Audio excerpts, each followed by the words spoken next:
Bien, buenos días a todos, que Dios les bendiga.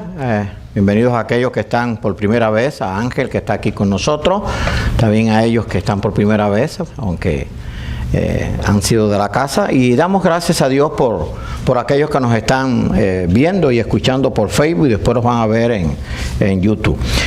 Vamos a continuar este libro de Apocalipsis. Lo estamos estudiando en la escuela dominical y lo estamos estudiando los miércoles, ¿verdad? Hoy vamos a dar posiblemente un material de las recompensas a la iglesia, que de eso vamos a hablar hoy también. Y quiero leerles allí en el segundo capítulo de Apocalipsis, en los versículos 6 y 7, es el mensaje a la iglesia de Éfeso, que fue donde nos quedamos, pero aquí habla acerca de la recompensa que Dios dará. Pero tienes esto, le decía Dios en el versículo 6, por el ángel a la iglesia de Éfeso, pero tienes esto, que aborreces las obras de los nicolaitas, los cuales yo también aborrezco. El que tiene oído, oiga lo que el Espíritu dice a las iglesias. Al que venciere, le daré a comer del árbol de la vida, el cual está en medio del paraíso de Dios. Bien, que el Señor añada bendición a su palabra leída. Vamos a orar. Señor y amante Padre, nos encomendamos ahora a ti, para que nos uses como instrumento y prepara nuestros corazones, incluyendo el mío, para recibir el mensaje del estudio de tu palabra. Sé con cada hermano aquí presente y con todos aquellos que nos están viendo y escuchando por Facebook. Guárdales y cuídales. Te lo pedimos todo en el nombre de tu Hijo amado Jesucristo. Amén. Bien, comenzamos el miércoles el estudio del libro de Apocalipsis. Decíamos el miércoles que el libro de Apocalipsis es el último mensaje dado por Dios a la iglesia. Por lo tanto, es importante que lo atendamos. Dimos la introducción y comenzamos con el mensaje a las 7 iglesias de Asia, que eran iglesias reales, y nos quedamos en la iglesia de Éfeso y vimos cómo el sufrimiento, la paciencia, el trabajo arduo, la dejadez del primer amor, pues estuvo en la iglesia de Éfeso. Pero vamos a ver que cuando estudiemos todas las iglesias, estas 7 iglesias de Asia, ese fue o es el retrato histórico de lo que ha sido la iglesia a través de estos 2000 años, porque lo que sucedió en esta iglesia ha sucedido en las iglesias a través de estos 2000 años. Pero lo que nos faltaba, por eso seguimos allí en Éfeso, es que en cada iglesia al final hay una esperanza de recompensa, porque eso nos enseña que la iglesia tendrá un juicio de recompensa y cada uno será recompensado de acuerdo a la labor que ha sido. Otra de las cosas que descubrimos en este mensaje a las 7 iglesias, ustedes van a recibir hoy yo les voy a dar posiblemente las recompensas que no las tenían. Ya algunos, a Reina ya se la di, al hermano Javier también, pero los otros no. Usted se va a dar cuenta que en las 7 iglesias se repite al que venciere o el que venciere, y entonces después de eso se dice la recompensa.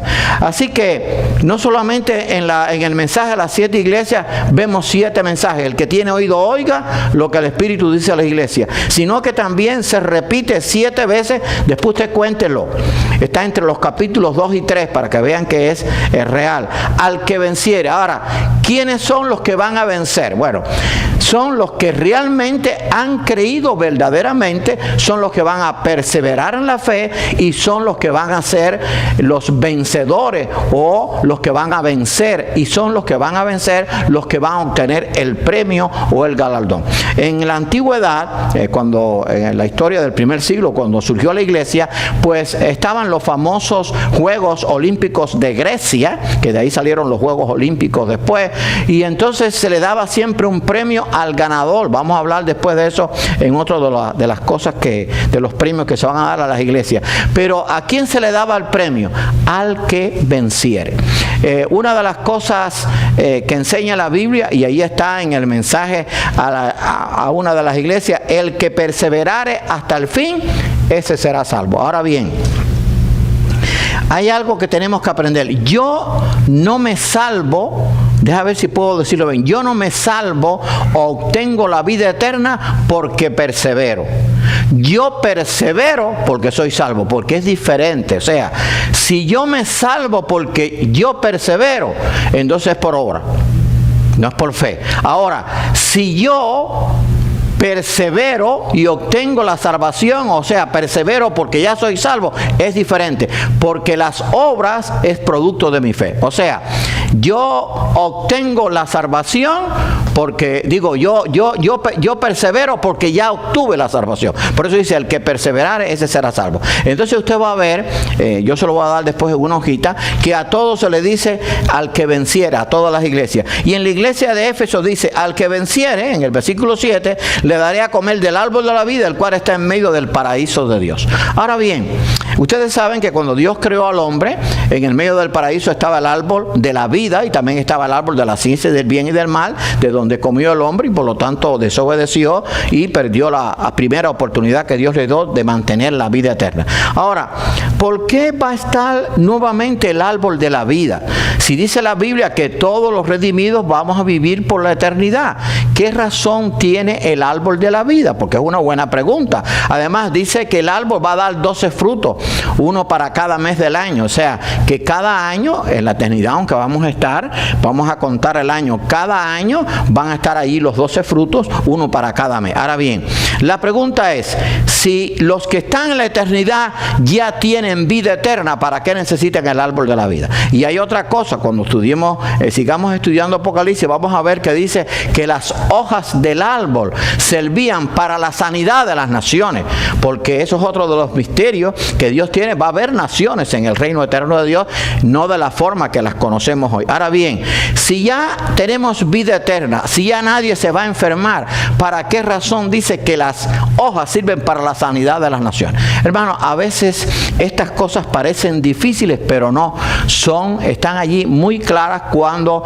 estudiamos la Biblia con la ayuda del Espíritu Santo. ¿Por qué está el árbol de la vida? Aunque vamos a tener vida eterna por siempre, y valga la redundancia, Dios quiere que sepamos que la vida eterna que tenemos es por su gracia y su misericordia. Y cada vez que veamos el árbol, vamos a decirle gracias, Señor, por la vida eterna que tenemos. Y las hojas que son para la sanidad de las naciones nos van a decir que también el cuerpo perfecto que vamos a tener en la eternidad, un cuerpo perfecto, glorificado, inmortal, incorruptible, es también por la gracia de Dios. Así que esas hojas nos van a estar recordando, y ese árbol nos van a estar recordando que todo lo que hemos obtenido es por la misericordia de Dios, para que no se nos olvide. ¿Por qué? Porque el hombre, el ser humano, siempre ha sido olvidadizo. Así que en la iglesia de Éfeso, al que venciere, Dios le dará a comer del árbol de la vida. Ahora vamos a continuar con las iglesias. Tenemos ahora la segunda iglesia, la iglesia de Esmirna. Tribulación, pobreza y oposición y fidelidad. Está en el capítulo 2, versículos 9 y 10. Dice, yo conozco tus obras y tu tribulación y tu pobreza, pero eres rico, y la blasfemia de los que dicen ser judíos y no lo son, sino sinagoga de Satanás. No temas en nada lo que vas a padecer. He aquí el diablo echará a alguno de vosotros en la cárcel para que seáis probados. Y tendréis tribulación por 10 días, sé fiel hasta la muerte, y yo te daré la corona de la vida. Quiero decirle para aquellos que están por primera vez que estas 7 iglesias de Asia eran 7 iglesias reales, pero lo que se desarrolló en ella o las cosas que sucedieron en ella ha sucedido en la iglesia a través de estos 2000 años. La iglesia de Esmirna, ¿qué iba a pasar? Tribulación, no la gran tribulación, la tribulación que pasamos cuando somos hijos de Dios. La tribulación, por ejemplo, de no ser comprendidos por la familia, la tribulación de la persecución, la tribulación de aquellos que se burlan de nosotros.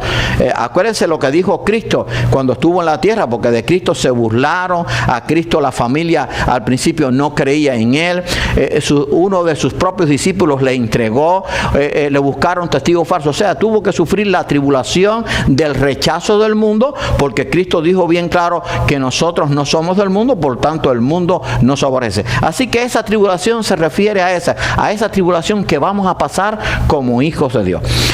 Algunos erróneamente enseñan, bueno, venga a Cristo y pare de sufrir. Esos son los falsos apóstoles. No, cuando usted viene a Cristo es diferente. Cuando usted viene a Cristo empieza el sufrimiento, pero un sufrimiento que tiene una gran recompensa. ¿Qué sufrimiento? A veces la incomprensión de la familia.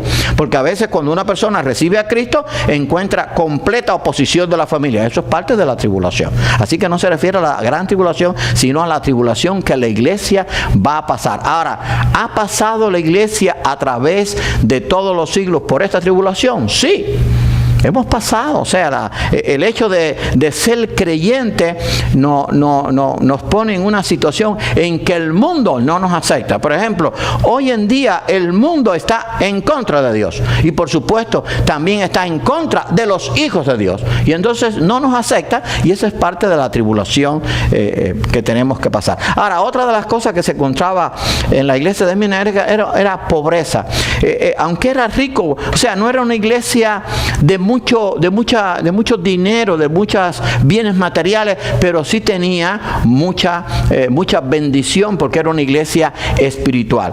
Las iglesias normalmente a través de la historia han sido iglesias en ese sentido, no iglesias ricas, sino iglesias más bien pobres, humildes, que Dios ha sostenido a través del tiempo. Así que Esmirna tenía dos cosas, tribulación que iban a pasar y pobreza. Ahora, otra de las cosas que ha tenido también la iglesia, que la tuvo la iglesia de Esmirna, es oposición. Dice allí, si usted lo lee, dice, y seréis probados, y dice que tienes allí a los que se dicen ser judíos y no lo son. O sea, había hermanos que se oponían a qué cosa, a la predicación de la verdad del evangelio. Por ejemplo, cuando el evangelio es predicado como Dios quiere que lo prediquemos, hay oposición. Cuando la gente escucha lo que le agrada, no hay problema, todo el mundo está contento.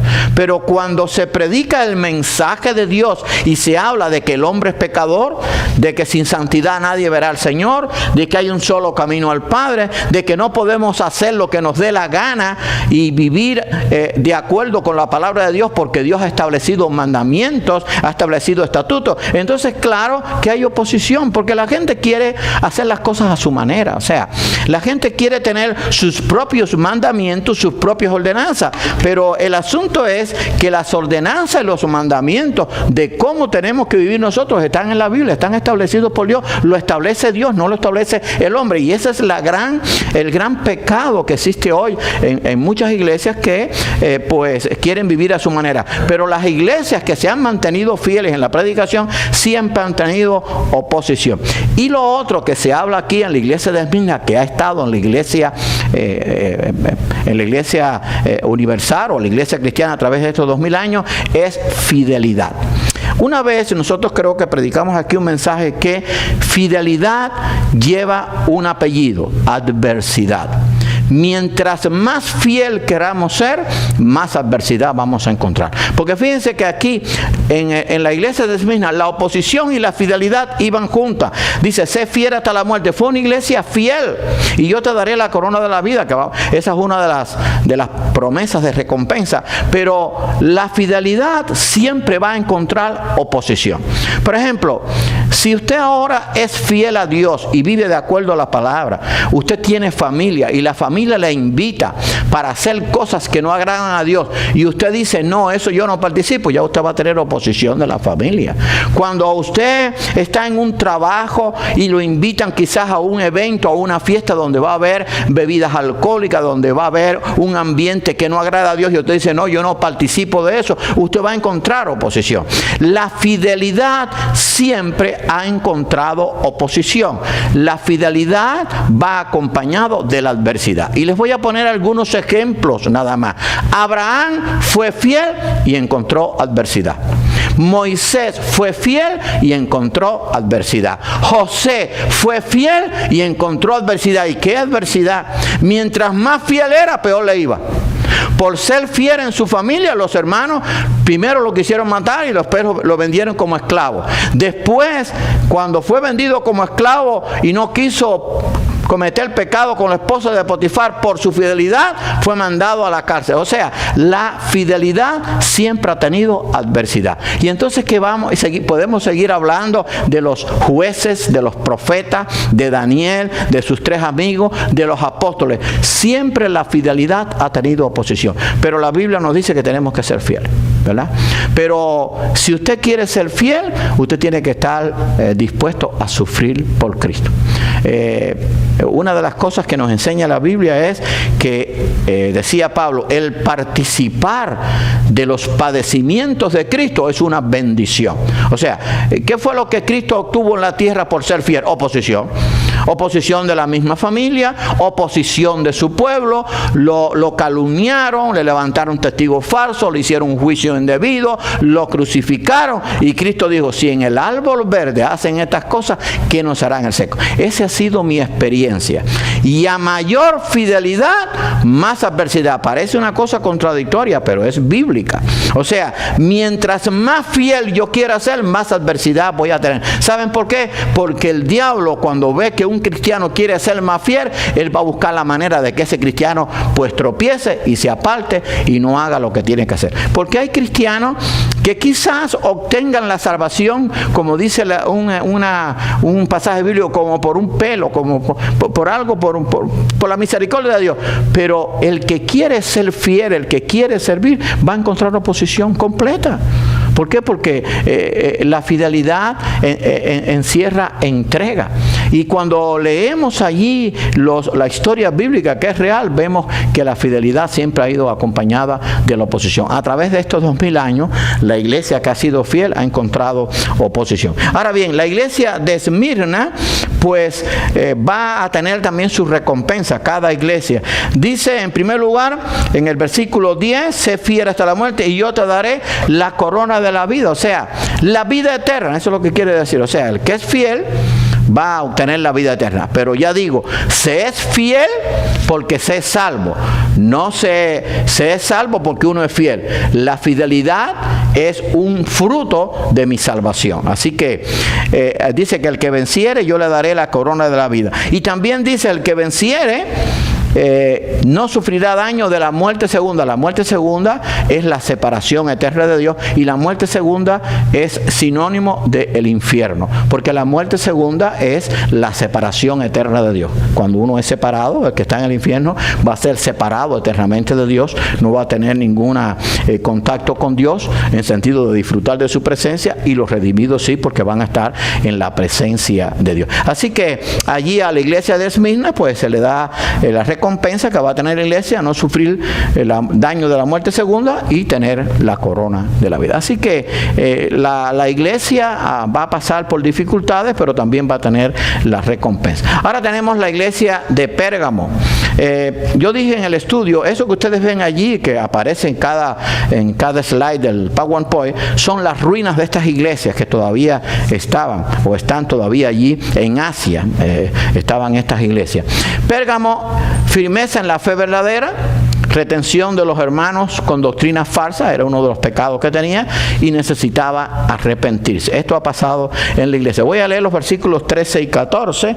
Dice, yo conozco tus obras. Dios conoce las obras de cada iglesia. Si la iglesia se esfuerza por cumplir la voluntad de Dios, por enseñar la palabra de Dios, Dios lo sabe, y Dios va a cuidar a esa iglesia, la va a proteger y la va a bendecir. Yo conozco tus obras y dónde moras y dónde está el trono de Satanás. Allí en Pérgamo había una gran estatua a Zeus, de aquellos dioses de los griegos, y se le llamaba el trono de Satanás porque se hacían prácticas y orgías que eran contrarias a lo establecido por Dios. Pero retienes mi nombre y no has negado mi fe a pesar de eso. Ni aun en los días de Antipas, mi testigo fiel, que fue muerto entre vosotros, donde mora Satanás. O sea, había hermanos que habían dado su vida de fidelidad. Pero tengo unas pocas cosas contra ti, que tienes ahí a los que retienen la doctrina de Balaán, que enseñaba a Balac a poner tropiezo ante los hijos de Israel, a comer de cosas sacrificadas a los ídolos y a comer de fornicación.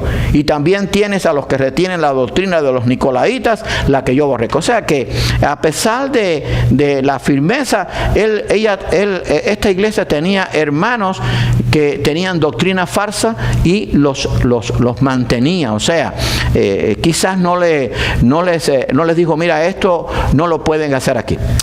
¿Qué tiene que hacer la iglesia? Les voy a poner este ejemplo, y por eso ha pasado durante toda la iglesia a través de todo este tiempo. En la iglesia somos el grupo de hermanos que formamos la Grey, que formamos el cuerpo de Cristo.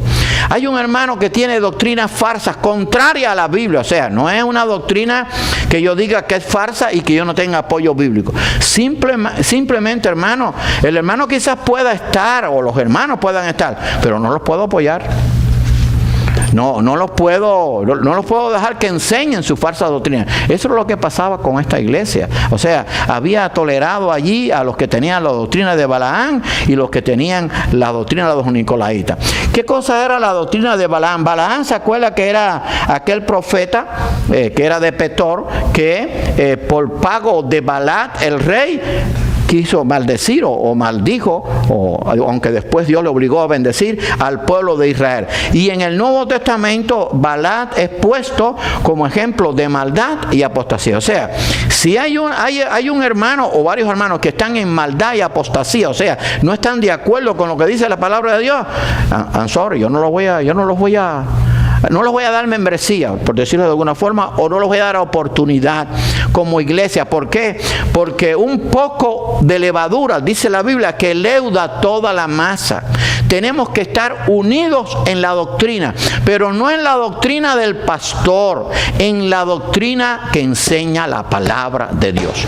O sea, cuando yo enseñe algo, usted lo verifica a ver si es verdad lo que estamos enseñando. O sea, no podemos enseñar otra cosa que no esté de acuerdo a la palabra de Dios. Y otra de las cosas que hacía la iglesia de Pérgamo, por lo cual Dios la estaba allí exhortando de que esto estaba mal, era que apoyaba a los nicolaitas. Los nicolaitas eran adeptos a doctrinas perniciosas que también habían entrado en la iglesia de Éfeso, y entonces seguían la doctrina de Balaam. Decían que se podía comer de lo sacrificado a los ídolos, y que también pues se podía tener una vida libertina. O sea, se podían practicar los pecados sexuales, no importaba. O sea, con el espíritu, eso es parte de lo que enseña la nueva era, con el espíritu podía servir a Dios, pero con el cuerpo que hicieron lo que hicieron la gana. Claro que esas eran doctrinas que eran falsas. Pero ¿qué pasaba? Que la iglesia de Pérgamo, aunque estuvo firme en la fe verdadera, los retuvo. O sea, tal parece que los tenían como que si lo que ellos decían fuera verdad. No se puede hacer. O sea, no podemos evitar que a la iglesia vengan personas que quizás tengan doctrina falsa, pero lo que podemos darle es darle una completa armonía con nosotros, como queriéndole decir, tú estás bien, no estás bien, estás mal, y hay que decírselo a la luz de la palabra de Dios. Entonces, por eso dice allí la última parte, que ellos necesitaban arrepentirse. ¿Por qué? Porque no estaban haciendo lo correcto. Como iglesia, ¿qué tenemos que hacer nosotros? Orar todos los días. Señor, permite que como iglesia nosotros podamos vivir de acuerdo con tu palabra, y que yo entienda que lo que está mal, aunque eso nos cueste caro, aunque eso nos cueste que muchos se nos vayan o que muchos no estén aquí. No importa, yo voy a hacerte fiel a ti. Por lo tanto, ellos necesitaban arrepentirse, pero había un mensaje también para la iglesia allí de Pérgamo. Dice en el versículo 17, en el mensaje de Pérgamo, el que tiene oído oiga, al que venciere le daré a comer del maná escondido, y le daré una piedrecita blanca, y en la piedrecita escrito un nombre nuevo, el cual ninguno conoce sino aquel que recibe. O sea, casi siempre la expresión el que tiene oído oiga lo que el Espíritu dice a la iglesia, que se repite 7 veces, va junto con el que venciere, que también se repite 7 veces. Ahora dice que le daré a comer del maná escondido. Acuérdense de que todo en la Biblia tiene un significado, y vamos a recordar lo que hemos estudiado. Acuérdense cuando Israel estuvo en el desierto 40 años, y eran por lo menos cerca de 2 millones de personas. O sea, no estamos hablando de 3 o 4 personas. Y Dios les dio el maná. Y aquel maná los mantuvo durante aquellos 40 años. También les dio codornices, les dio carne y también les dio agua en el desierto. Ahora bien, aquí está hablando en esta recompensa, dice, le daré a comer del maná escondido, en el versículo 17. O sea, vamos a tener en el reino eterno de Dios, por decirlo de alguna forma, una comida espiritual diferente a la que nosotros tenemos hoy. O sea, cuando tengamos, para poder entender esto, cuando tengamos un cuerpo nuevo, glorificado, inmortal, incorruptible, el comer como nosotros lo hacemos hoy no va a ser una necesidad, va a ser un placer de compartir la mesa con el mismo Señor. Porque ¿por qué nosotros comemos hoy? Porque lo necesitamos. Nosotros necesitamos comer, nosotros necesitamos dormir. Pero con un cuerpo inmortal, incorruptible, vamos a comer por el placer, por el gozo de compartir la mesa con el Señor. Entonces quizás se refiere al maná escondido, a la comida espiritual que Dios nos va a dar. Ahora, como esto quizás no lo podamos entender así a plenitud, les voy a poner un ejemplo. ¿Se acuerdan de Elías? Aquel profeta que lo estaban persiguiendo, aquel rey malvado, creo que era, bueno, ahora se me fue el nombre del rey, pero ahorita lo digo, aquel rey malvado que lo quería matar, bueno, el esposo de Jezabel, Acab, ¿verdad? Y entonces dice que él pues estaba allí, se tiró como que a morir, porque le cayó como un tipo de depresión. Dijo, bueno, ¿y qué voy a hacer? Me quieren matar, yo estoy predicando la verdad.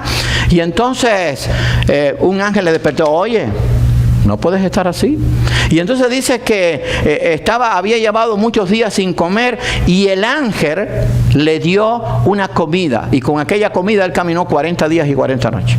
Entonces algunos dicen que qué clase de comida sería porque se la dio el ángel. Bueno, les quiero decir esto porque la comida en el reino eterno de Dios, por ejemplo, a mí me gusta el plátano maduro frito, el huevo frito, el arroz blanco, eso a mí me encanta, eso no lo voy a tener allá.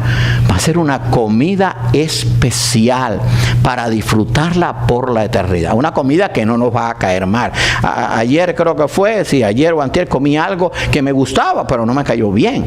Pero en el reino eterno de Dios vamos a disfrutar de ese maná, de esa comida espiritual, eso es lo que quiere decir. Y también dice allí que va a recibir una piedrecita blanca con un nombre nuevo. Bueno, en el tiempo bíblico se hacían aquellos grandes juegos en Grecia que después dieron origen a los Juegos Olímpicos, y entonces a todos los ganadores se le daba una piedra blanca, porque se daban después una fiesta para todos los ganadores, y entonces solamente el que tenía la piedra blanca era el que podía participar de aquella reunión de vencedores. Entonces es algo simbólico en el sentido ilustrativo de que vamos a tener la entrada por la fe en Jesucristo al reino eterno de Dios. ¿De quién? De todos los vencedores. En la gran fiesta. ¿Qué va a haber en la gran fiesta? Bueno, les puedo decir algo de lo que va a haber. Por lo menos conocemos que va a haber las bodas del Cordero, pero va a haber muchas cosas más. Esas son las cosas secretas que no sabemos. Lo secreto pertenece a Dios, lo revelado a nosotros. Pero se nos va a dar una piedrecita blanca, y también se nos va a dar con un nombre nuevo, el cual lo conoce solo el que lo recibe. O sea, vamos a tener un nombre nuevo. Ahora, no pregunte qué nombre usted va a tener en el reino de Dios, porque la palabra de Dios no lo dice. Yo no me voy a llamar Gerardo, no se va a llamar Javier, Mayra, José, Reina, Sonia, bueno, de todos los que están aquí, no. Un nombre nuevo. Y quizás un nombre nuevo que encierra el amor de Dios, la fidelidad de Dios, la bendición de Dios, pero que solo conoce el que lo recibe. Fíjese qué bendición.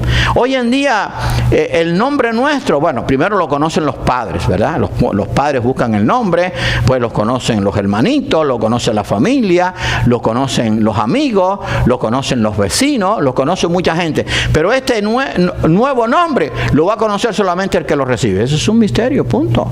Es una bendición. Es como un nombre que solamente lo va a saber Dios y el que lo recibe, porque es un nombre especial. Ahora bien, voy a ponerme ahora a discutir qué nombre va a ser. Entonces vamos a dar un estudio el próximo miércoles. No, esto es mentira, esto no es verdad. El próximo miércoles a ver cuál nombre vamos a recibir. No, eso no está revelado en la Biblia. Pero vamos a recibir un nombre nuevo. Porque acuérdense que dice la Biblia que todo en el reino eterno de Dios, todas las cosas son hechas nuevas y las viejas pasaron. O sea, vamos a tener un reino nuevo. Hermano, lo que vamos a recibir va a ser grandioso. Entonces, entre los sufrimientos y las cosas que iban a pasar las iglesias, también estaban las recompensas. Así que cuando leamos los mensajes a las iglesias, ya vimos el de Éfeso, vemos el de Esmirna y vemos el de Pérgamo, tenemos que pensar también en que vamos a recibir la recompensa.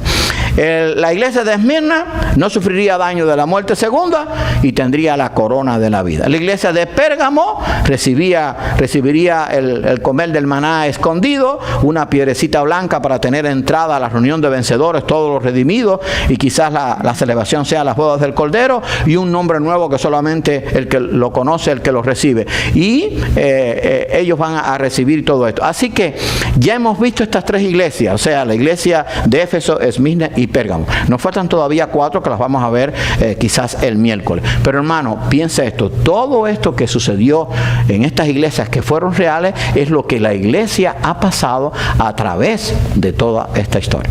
Y si no, simplemente haga una tarea.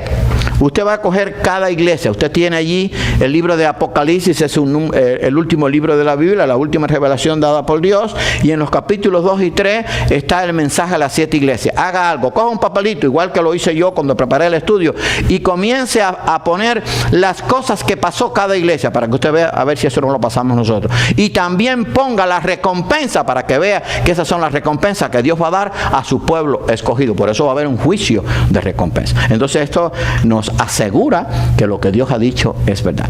Que Dios nos bendiga y que nosotros podamos tener este conocimiento de lo que el libro de Apocalipsis enseña, pero también el mensaje espiritual. Tenemos que arrepentirnos de aquellas cosas que no agradan a Dios, tenemos que mantenernos firmes, tenemos que ser fieles hasta la muerte, y tenemos que entender que solamente van a vencer los que son realmente salvos.